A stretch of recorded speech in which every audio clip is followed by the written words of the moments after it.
Olá, pessoal. Tudo bom? Sejam bem-vindos à unidade 2 da nossa disciplina Sujeito Surdo, Diferença, Cultura e Sociedade. Tá bom? Na unidade 2, que foi intitulada como Surdez, Deficiência ou Diferença? Nós vamos aí entrar, nesses debates, nessas discussões sobre as visões sobre a surdez e o sujeito surdo, tá bom? Espero que vocês tenham lido todos os materiais, deixem perguntas nos fóruns de discussão, tá bom? Participem ativamente da disciplina. Então vamos começar. Eu vou desligar minha câmera e deixar somente um slide aqui, tá bom? Pessoal, então começando aqui a nossa unidade 2, surdez, deficiência ou diferença. Para começar a nossa unidade, eu trouxe essa frase, esse relato, essa reflexão da autora e escritora surda Karin Strobel. Cada pedacinho das várias fases de minha vida é um abarrotado de cair, chorar, enxugar as lágrimas, levantar e continuar caminhando com mais firmeza. Resumindo, significa a superação das limitações impostas pela sociedade, que muitas vezes considera a pessoa surda como deficiente. Ultrapassei as dificuldades, em grande parte, com o apoio e amor da família. Esse amor me impulsionou a buscar o autoconhecimento, a aceitação de minha identidade surda, fazendo-me vencer os medos e obstáculos, conquistando assim o meu espaço no ambiente social. Esse é o relato de Karin Strobel, quanto pessoa surda, quanto escritora surda e quanto autora surda, sobre as suas experiências, nas suas descobertas de como foi encontrar sua identidade, certo? Para começar, gente, eu trouxe esse vídeo do YouTube de uma pessoa surda e ele vai mostrar para vocês um pouquinho do que é essa vivência de ser surdo.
Aí abaixo, eu coloquei o link para vocês visitarem o canal dele também. E no final desse slide também tem outras indicações de YouTubers que são surdos e eles falam para vocês com propriedade dessa vivência de ser surdo, tá bom?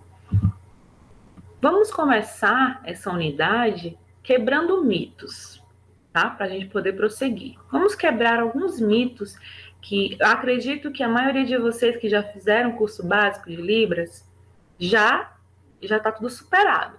Mas para os novos, quem está começando agora, vai ser muito importante ver essa parte, né?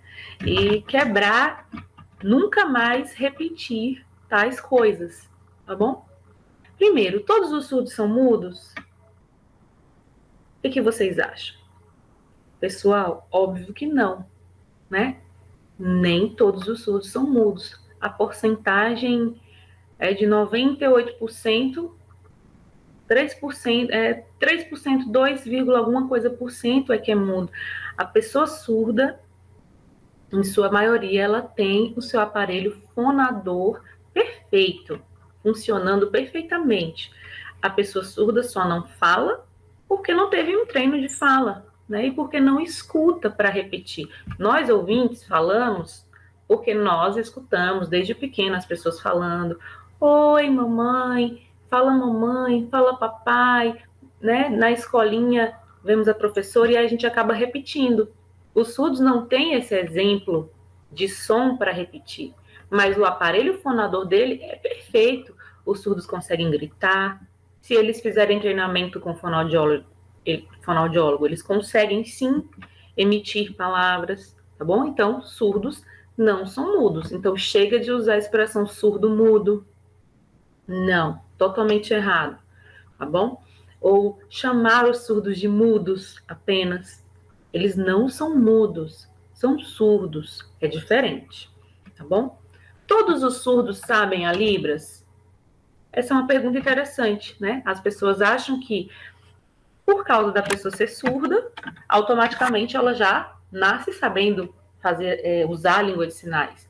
E não é assim, pessoal. Os surdos, eles também precisam de exemplos linguísticos. Os surdos, para saberem a Libras, também precisam aprender a Libras, precisam ter convivência com os surdos usuários da Libras, porque senão eles também não vão conseguir, né, usar a Libras. Eles vão aprender sozinhos, vão aprender gestos, outras coisas, mas não a Libras, tá bom? A Libras é uma língua e ela precisa ser passada. O surdo não nasce sabendo. Por isso é importante colocar a criança surda desde muito pequenininha na convivência de surdos já fluentes na Libras, para que ele possa ter esse exemplo linguístico. A Libras é um código secreto entre os surdos? De forma alguma, gente. Parece uma pergunta absurda, mas muita gente acha que sim, que é uma linguagem, é um código que só os surdos podem aprender. Gente, a Libras é uma língua. Uma língua, se você estuda, você aprende. A diferença dessa língua é que ela é visual espacial, enquanto a língua portuguesa é oral auditiva, tá? Então, se você estudar, você vai aprender. Não é um código secreto. Os surdos, na verdade, querem que nós aprendamos para que possamos, de fato, conviver com eles, conversar com eles em todos os ambientes, né? Não é um código secreto deles, não. A Libras é uma imitação da língua portuguesa em forma de sinais? De forma alguma. Como eu já disse, a Libras é uma língua. Por ser língua, ela tem uma estrutura própria, ela tem uma gramática própria, tem o seu próprio vocabulário. Então, ela não é uma imitação da língua portuguesa, de forma alguma.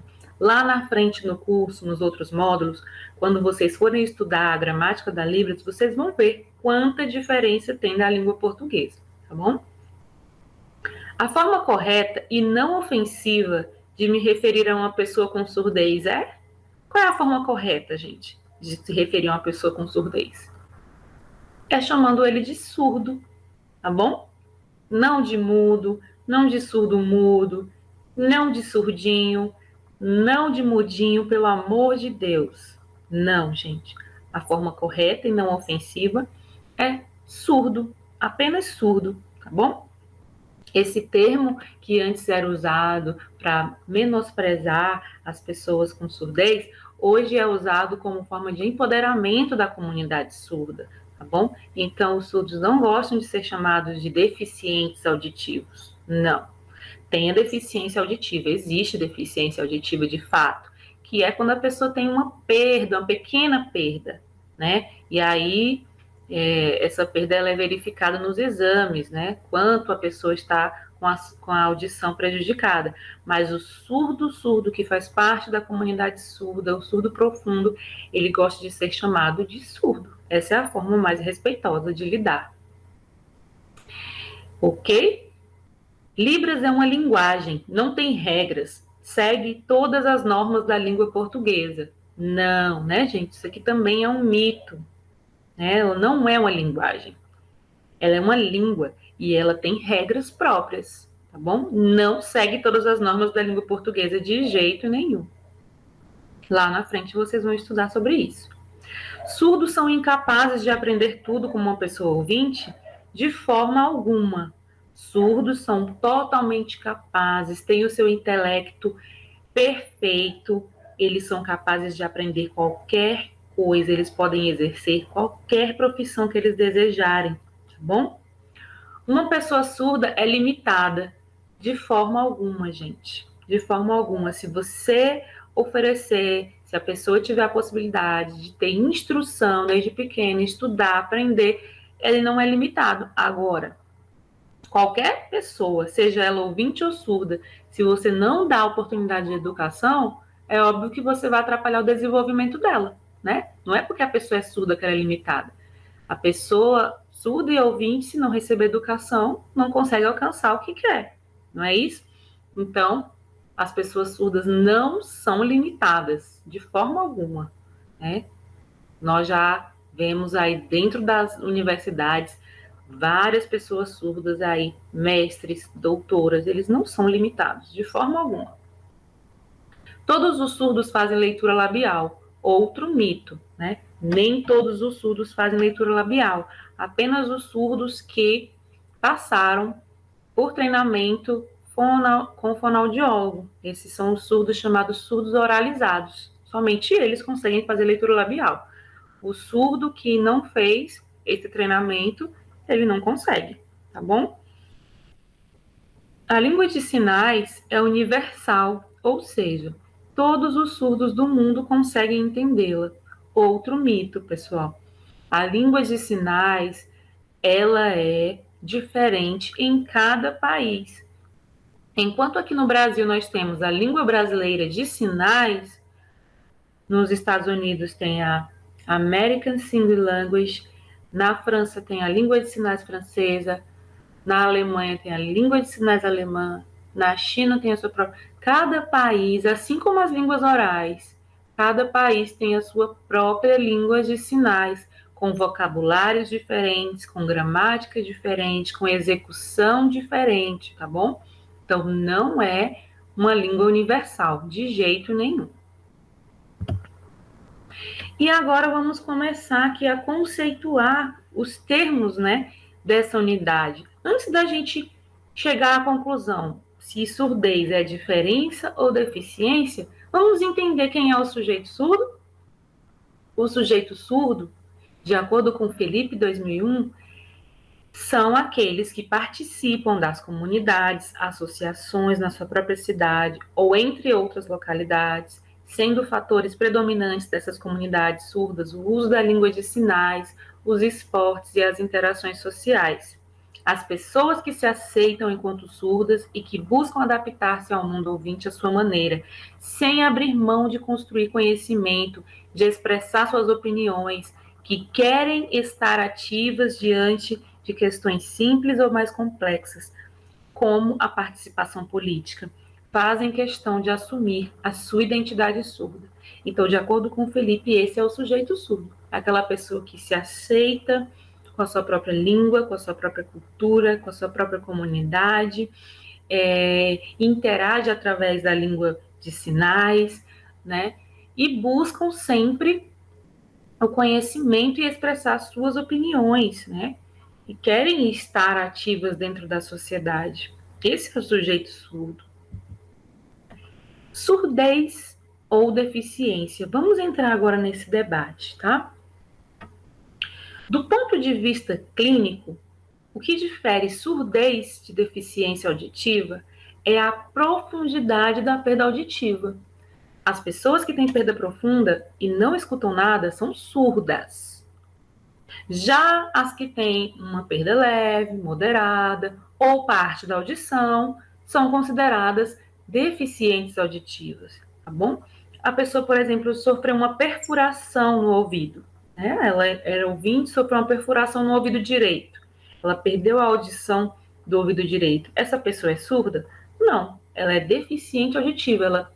Ela sofreu um dano, né, na sua audição. Então é diferente surdez e deficiência auditiva. Porém, levar em conta só a perspectiva clínica não é suficiente. Nós temos que entender outros fatores além desses, né? Já que a diferença na nomenclatura também tem um componente cultural importante, a língua brasileira de sinais. Ora. Se uma pessoa ouvinte sofre um dano no seu ouvido direito, perde a audição do seu ouvido direito, mas continua escutando com o ouvido esquerdo, ela não é uma pessoa surda. Ela não vai usar a língua brasileira de sinais na sua vida. Então, ela não faz parte ali da comunidade surda, ela não faz parte do que é ser surdo, não usa, não quer fazer parte, né? Então, não posso comparar um surdo com um deficiente auditivo. São coisas diferentes, são pessoas com vivências diferentes, certo?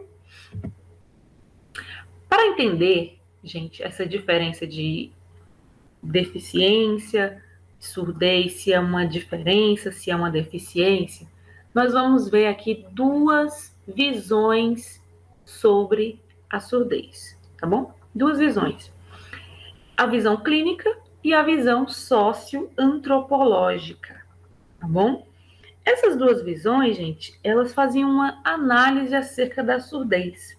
Enquanto uma delas defende que a surdez é uma doença, é uma patologia que precisa ser curada, que pode ser consertada, né, entre aspas. A outra visão trata a surdez apenas como uma diferença, apenas uma diferença, tá bom? São duas visões distintas e nós vamos estudar as duas aqui rapidamente. A visão clínica da surdez, né, a primeira das visões, ela classifica a deficiência auditiva de acordo com o momento em que ela ocorre e com o local que ela ocorre, tá bom? Se a criança já nasceu surda, se a criança adquiriu surdez durante seu crescimento, se a criança teve uma doença que fez ela ficar surda, se a pessoa sofreu uma perfuração, qual é o grau dessa surdez? A pessoa tem uma surdez profunda ou uma surdez moderada, né? A visão clínica, ela vai procurar todos esses detalhes, né? Vai procurar até mesmo o histórico da mãe quando ela estava grávida esperando o bebê que nasceu surdo, tá bom? E na visão clínica também, eles vão determinar onde ela ocorre, onde a surdez ocorre. Sim, gente, existem locais dentro do nosso ouvido que podem causar surdez em diferentes partes, né? Esse local ele pode ser no nosso sistema condutivo, que é na orelha média ou externa, lá bem dentro, no sistema neurosensorial já ligado ao cérebro, tá bom? Ou no sistema nervoso central, que ocorre no tronco cerebral e cérebro. Gente, então, a visão clínica da surdez vai buscar os detalhes. Onde foi que aconteceu? Qual é o local que aconteceu a surdez? Qual local foi danificado para que a pessoa chegasse a ter surdez? No decreto 5626, que é o decreto que regulamenta a lei de Libras, ele fala também sobre a surdez. Lá no artigo 2, parágrafo único, ele considera a deficiência auditiva a perda bilateral, parcial ou total de 41 decibéis ou mais, aferida por audiograma nas frequências de 500 Hz, 1000 Hz, 2000 Hz e 3000 Hz, tá bom? Então, também no decreto 5626 está dizendo o que é deficiência auditiva e como medi-la, tá bom? Já a visão socioantropológica, pessoal, ela tem como seu principal difusor Scliar, né? Carlos Scliar, que é um escritor e doutor que é surdo, né? Ele é autor também de várias obras. Essa visão apresenta uma ideologia diferente da visão clínica, né? E ela aborda o paradigma social, cultural e antropológico da surdez. Então, é bem mais profundo. A visão socioantropológica da surdez aprofunda também os conceitos de ser bilíngue e bicultural. Diz que o surdo está inserido, né, nessa sociedade e ele deve ser bilíngue e também bicultural. O que quer dizer isso? Bilíngue, que ele tem que aprender duas línguas, a sua língua materna, isso aqui nós chamamos aqui de L1, que é a língua de sinais, e a sua segunda língua, que nós chamamos de L2, que é a língua do seu país, no caso aqui do Brasil, a língua portuguesa. E também aprofunda os conceitos de bicultural, ou seja, que o surdo está inserido em duas culturas. Ele tem a cultura surda, né, própria da comunidade surda, usando a língua de sinais, e tem também a cultura ouvinte, faz coisas que as pessoas ouvintes fazem também. É um ser que está inserido nessas duas culturas.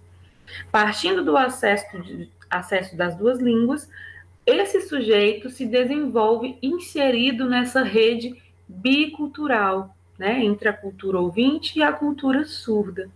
Essa é a visão socioantropológica.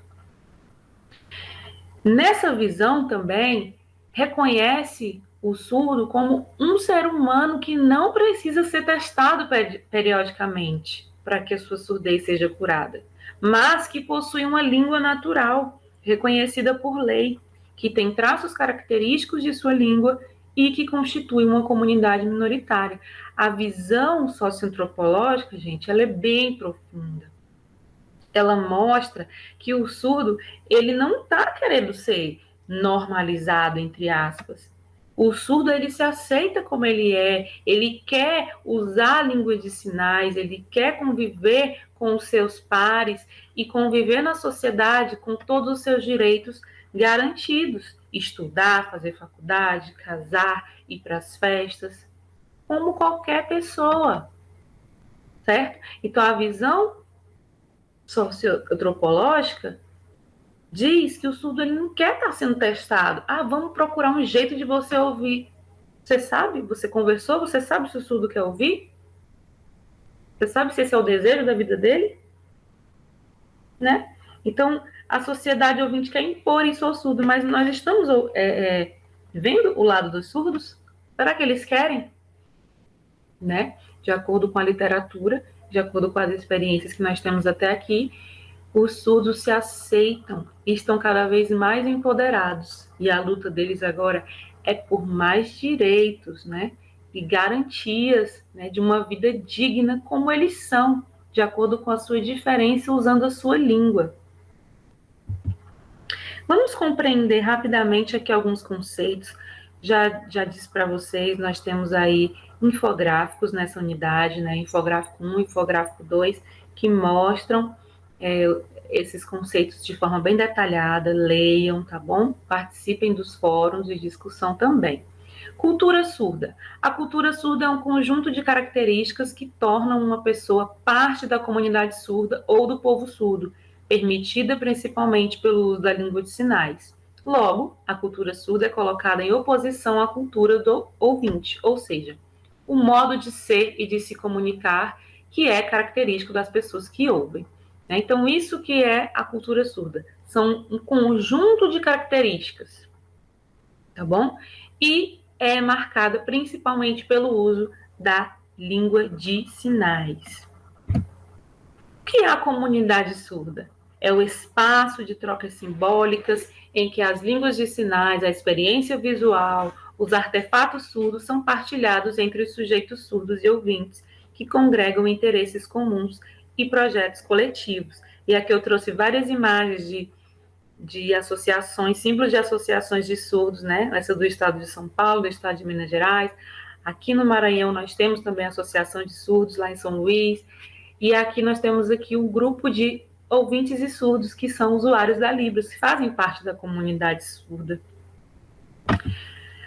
Identidade surda. O que é identidade surda? Eu não vou ler tudo isso para vocês, né? Vocês podem ler depois. Diz respeito ao sujeito que se insere plenamente na comunidade surda e se reconhece como pessoa surda usando a língua de sinais, tá bom? Ele tem uma forma de viver baseado na visualidade, defendem, militam pelo direito de ser diferentes e de vivenciar a sua cultura, tá bom?